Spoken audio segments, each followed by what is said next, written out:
네, 현대는 헬스케어 1.0, 2.0 시대를 넘어서 헬스케어 3.0 시대로 들어가고 있다, 이렇게 말을 합니다.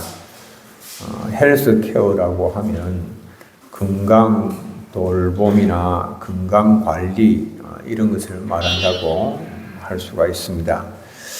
헬스케어라고 하는 이 개념이 맨 처음 등장한 것은 18세기 초반에 등장했습니다. 산업혁명 무렵 당시에 도시로 대규모 인구가 유입되면서 각종 감염병이 발생했습니다. 이 시기에 감염병 예방을 위하여서 백신이 개발되고, 그리고 상하수도 시설 등 도시 인프라를 정비하며 질병 예방이라고 하는 구체적 사회 서비스가 등장했는데, 이를 헬스케어 1.0 공중보건이라고 그렇게 부릅니다. 20세기에 들어서서 헬스케어 2.0 시대, 질병치료 시대가 열렸습니다. 세계 경제 발전 속에서 의약품의 개발, 의료기기가 발달하면서 세계 각국은 제도적으로 의료 서비스 공급 체계를 갖춘 시대가 도래하여서 질병으로 인한 사망률이 급속하게 떨어지게 되었습니다. 기대 수명이 비약적으로 늘어났습니다. 질병 치유를 위해서 개발된 각종 의약품과 시술로 수준 높은 그런 헬스케어 서비스가 이루어졌습니다. 지금은 이제 과거에 치료할 수 없다고 생각하고 포기했던 질병도 과학 기술과 그리고 치료약의 발달로 상황이 엄청나게 달라졌습니다.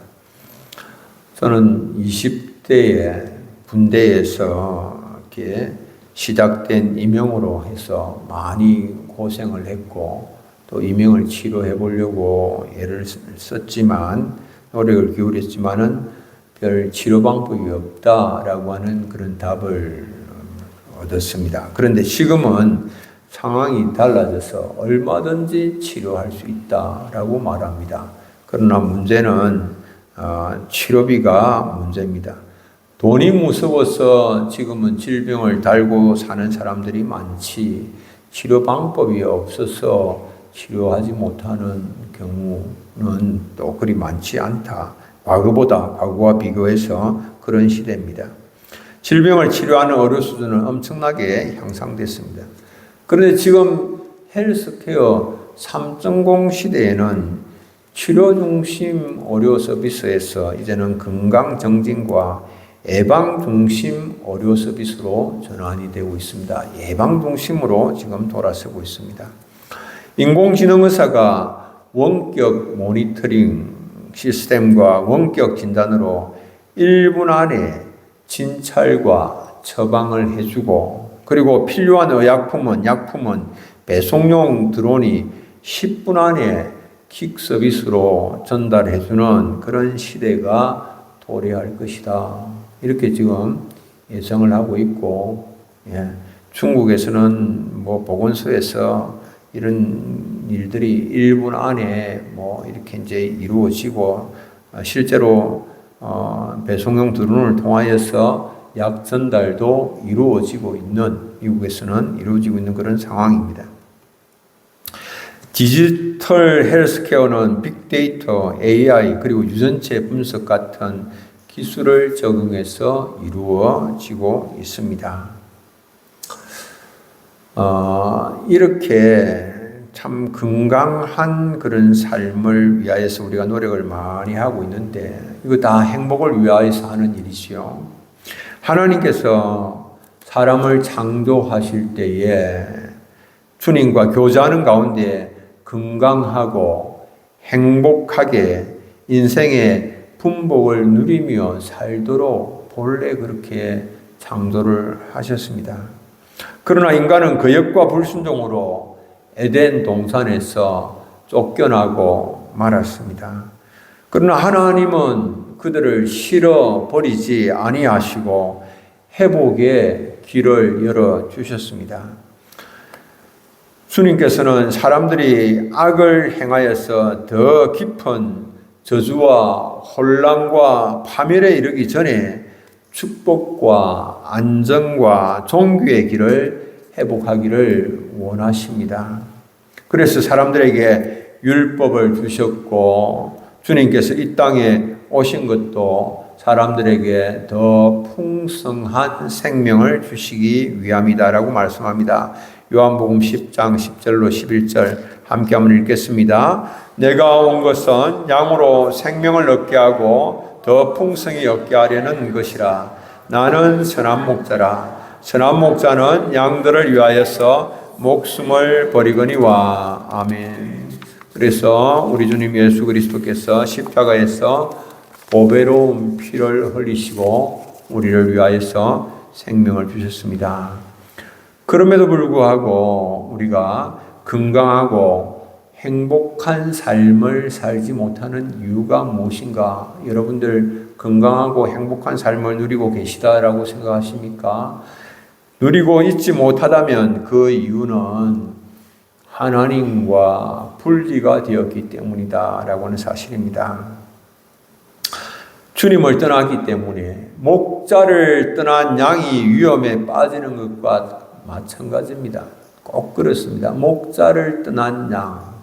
그래서 우리를 떠난 양이 온갖 위험에 노출되는 것처럼, 그리고 모든 필요를 공급받을 수가 없는 것처럼 우리 안에서는 목자의 보호를 받을 때 양은 안전하지만은 그러나 우리를 떠나면 보호를 받을 수가 없습니다.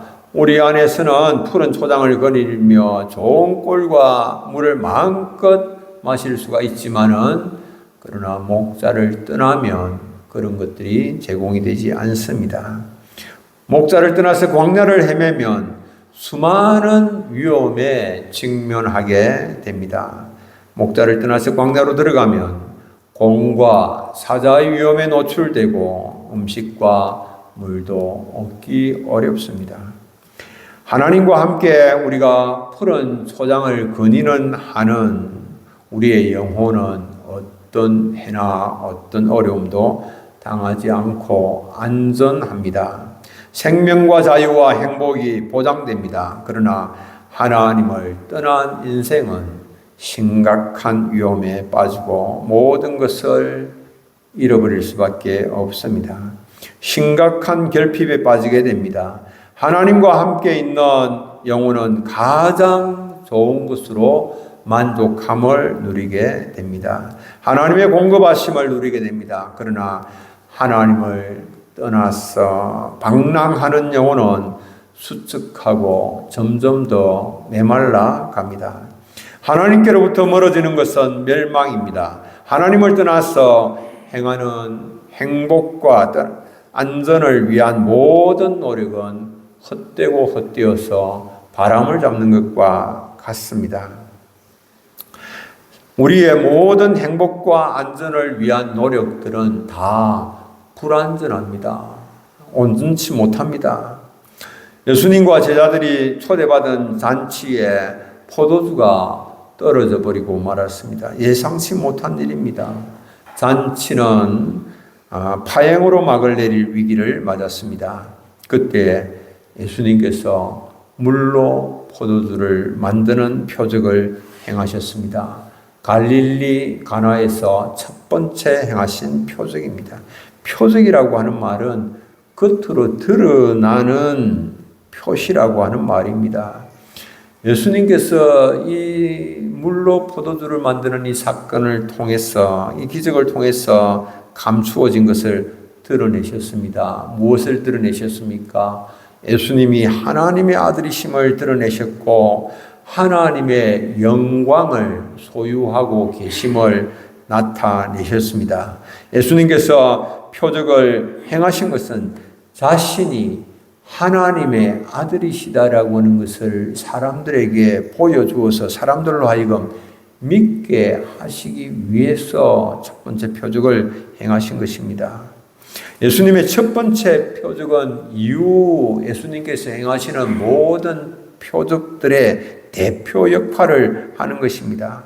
포도주가 떨어진 잔치는 바로 지금 온 인류가 풍성한 생명을 누리지 못하고 있는 상태, 건강과 행복을 누리지 못하고 있는 상태를 말한다고 볼 수가 있습니다. 하늘 소망을 잃어버린 채 외로움과 허무함과 쓸쓸함 가운데 그리고 두려움 가운데에 욕망에 이끌려서 살아가는 현대인들의 모습이라고 볼 수가 있습니다. 현대인들 건강과 행복, 주님을 만날 때 회복되는 것임을 예수님께서 첫 번 표적을 통하여서 보여주셨습니다. 주 안에 기쁨이 있습니다. 주 안에 평강이 있습니다. 주 안에 사랑이 있고 소망이 있고 주님 안에 영생이 있고 천국이 있습니다. 불안이 연기처럼 스며들어도 우리 찬송가 가사에 있지요.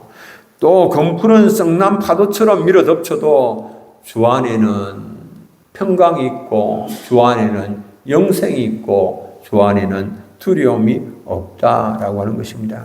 그러면 우리가 회복의 길은 무엇인가? 회복해야 되는데 회복의 길은 만남에 있습니다. 누구를 만납니까? 주님과의 만남의 회복이 있습니다. 예수님 만나면 회복의 역사가 일어납니다. 기적의 역사가 일어납니다.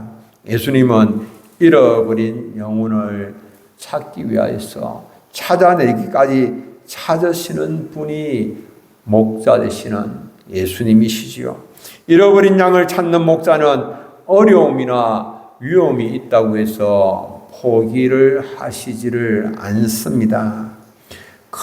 멀리 떨어져 있다고 해서 포기하지 않습니다. 멀다고 해서 찾아내는 것을 포기하시지 않습니다. 우리 주님은 자비와 인내로 방황하는 영혼, 주님을 떠난 영혼을 끝까지 찾아내기까지 찾으십니다. 찾아내기까지. 여러분들, 이건 반드시 찾아내시는 거죠. 찾아내기까지 찾으시는 주님이시죠. 한 해가 넘어간다고 하더라도 하나님 관심은 식지 않습니다. 또 한 해가 넘어가도 하나님 관심은 식지 않습니다. 하나님의 사랑과 하나님의 관심에는 유통기한이 없습니다. 기한이 지나도 계속해서 관심을 가지고 함께 하시고 따라가셔서라도 어디 지구 끝까지 어디까지라도 가셔서 그 잃어버린 영혼을 찾아내시는 하나님이시죠. 우리는 쉽게 포기하지만은 그러나 선한 목자이신 주님은 방황하는 영혼을 인내와 사랑으로 찾아내기까지 찾으십니다. 아무리 비싼 대가를 지불해야 한다고 할지라도 결코 포기하지 아니하시는 주님이십니다.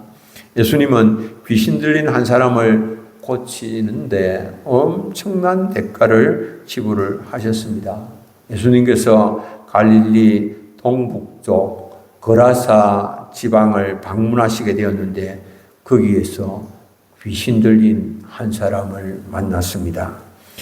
그 귀신 들린 사람은 완전 벌거벗고 있었습니다. 옷을 입지 않고 있었고 집에 거하지 아니하고 있었고 무덤 사이에 살고 있었습니다. 죽음의 그림자가 그를 덮고 있는 것이죠. 밤낮 소리를 지릅니다.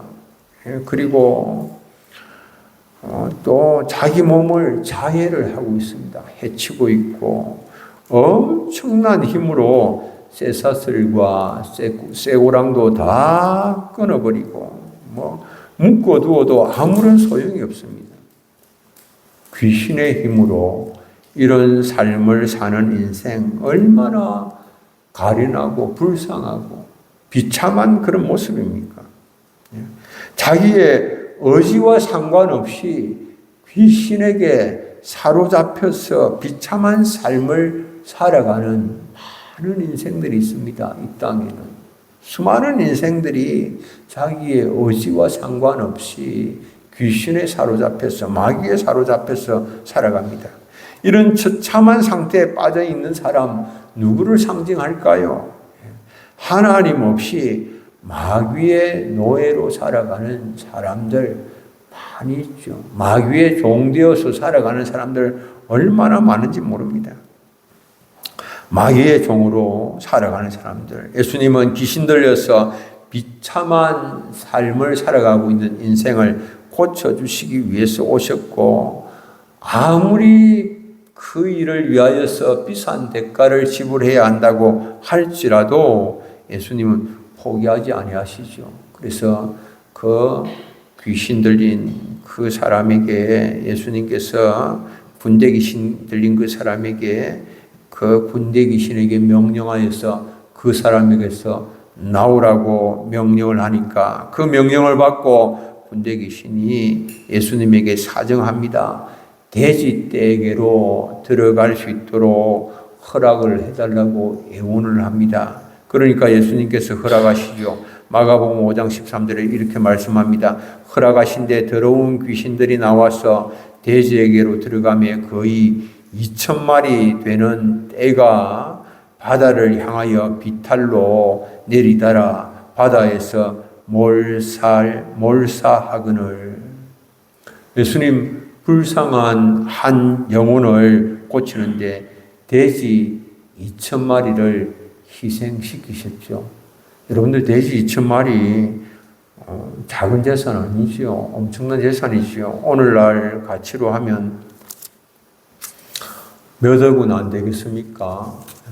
2,000마리 한 마리 10만 원, 20만 원 해도 돼지 한 마리 4억 원 이렇게 되는 거 아닙니까? 예수님은 이 일을 통하여서 사건을 통하여서 한 영혼이 얼마나 귀한가 우리에게 보여주시죠. 영혼은 많은 물질보다도 더 소중합니다. 한 영혼을 건지는 데는 어떤 대가를 지불한다고 하더라도 그래서 아깝지 않은 것입니다. 값비싼 대가를 지불하고서라도 영혼을 건지는 일을 행하신 예수님의 마음을 알고 예수님의 마음을 품을 수 있는 우리가 되면 참 좋겠습니다. 우리가 한 영혼을 너무 가볍게 그 영혼 구원 받든 받지 않든 너무 가볍게 여기는데 하나님께서 내게 붙여주신 그 영혼을 귀하게 여기는 마음, 천하보다 귀하게 여기는 마음 가져야 됩니다. 가장 가치 있는 일, 이 세상에서 우리가 할 수 있는 가장 가치 있는 일 세 번째로 뭐냐? 그것은 영혼을 구원하는 일이지요. 한 영혼이 천하보다 귀하기 때문에 가장 가치 있는 일, 영혼 구원하는 일임에 분명합니다. 과거에 소설 상도를 읽었던 적이 있는데요. 그 유명한 대사가 있습니다. 장사란 이윤을 남기는 것이 아니다. 사람을 남기는 것이다. 상업이란 이익을 추구하는 것이 아니라 의를 추구하는 것이다. 소인은 장사를 통해 이문을 남기지만 대인은 거래를 통해 사람을 남긴다. 여러분들 이렇게 장사하는 사람, 상업하는 사람도 생각하기를 그게 가장 큰 사업은 사람을 남기는 것이다. 그것이 본질적으로 자신에게 유익이 되는 것이다 라고 하는 것을 알고 있습니다. 사람을 소중하게 여기는 거죠.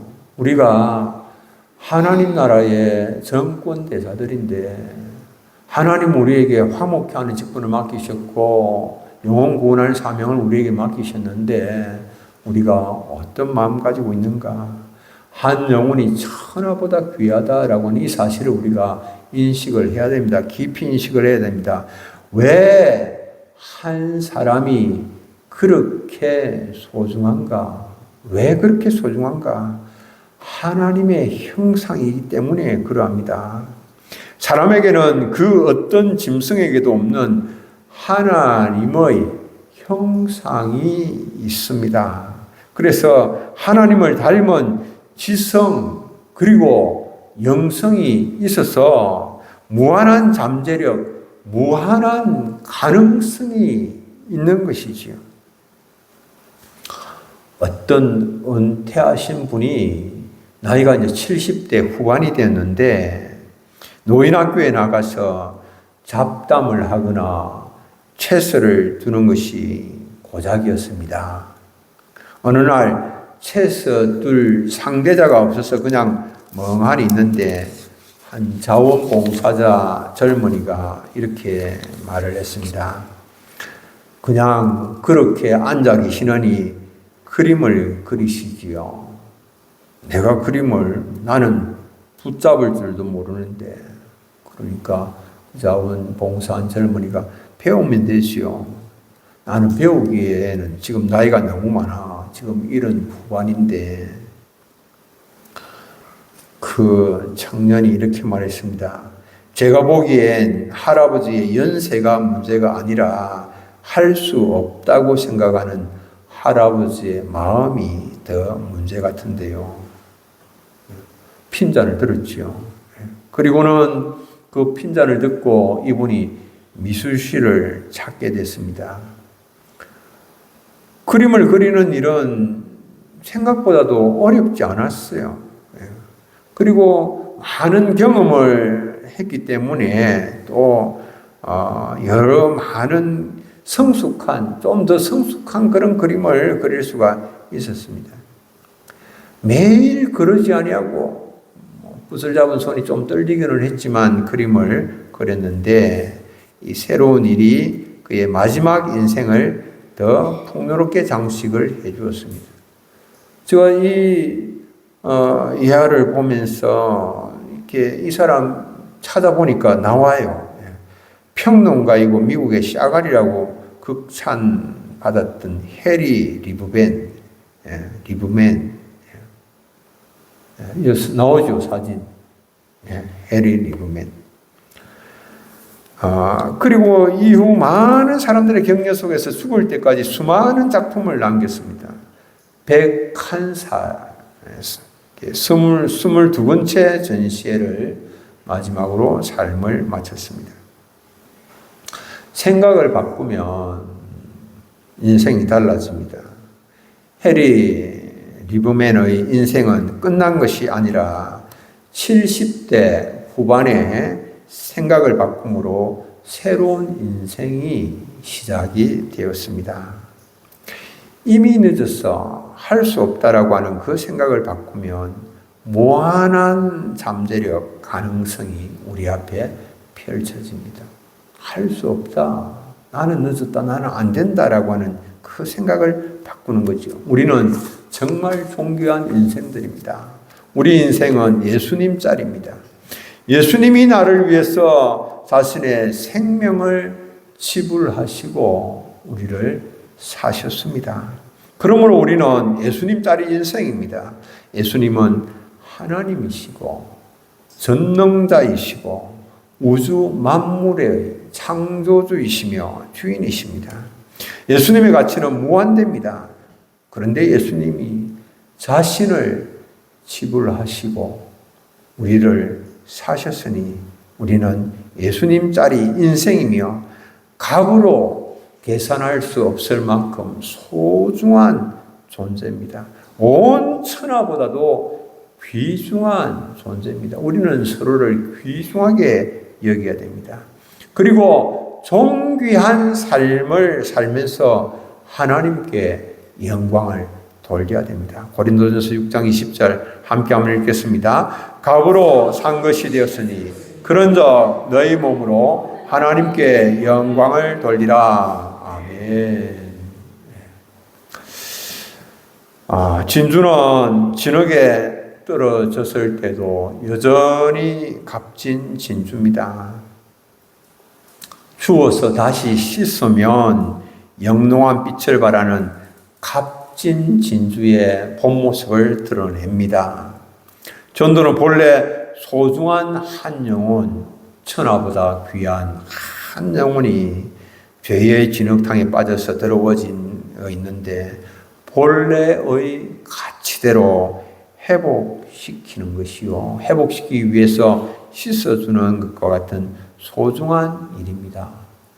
여러분들 하나님께 하나님 사랑한다고 얼마만큼 여러분들 드릴 수가 있겠습니까? 얼마만큼 연보를 헌금을 드릴 수가 있겠습니까? 하나님 나에게 새 생명 주셨으니 하나님 나의 필요한 모든 것 허락해 주시니 하나님 감사합니다. 하나님 앞에 얼마만큼 헌금하실 수가 있겠습니까?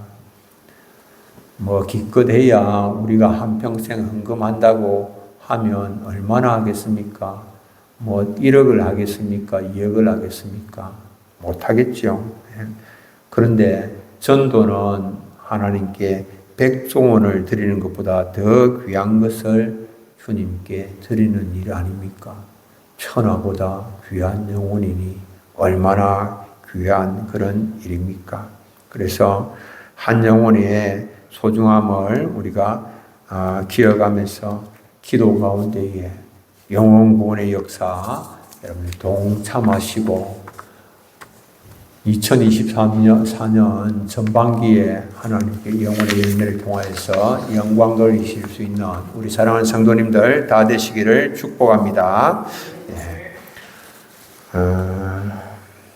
우리 찬송 503장 함께 부르겠습니다.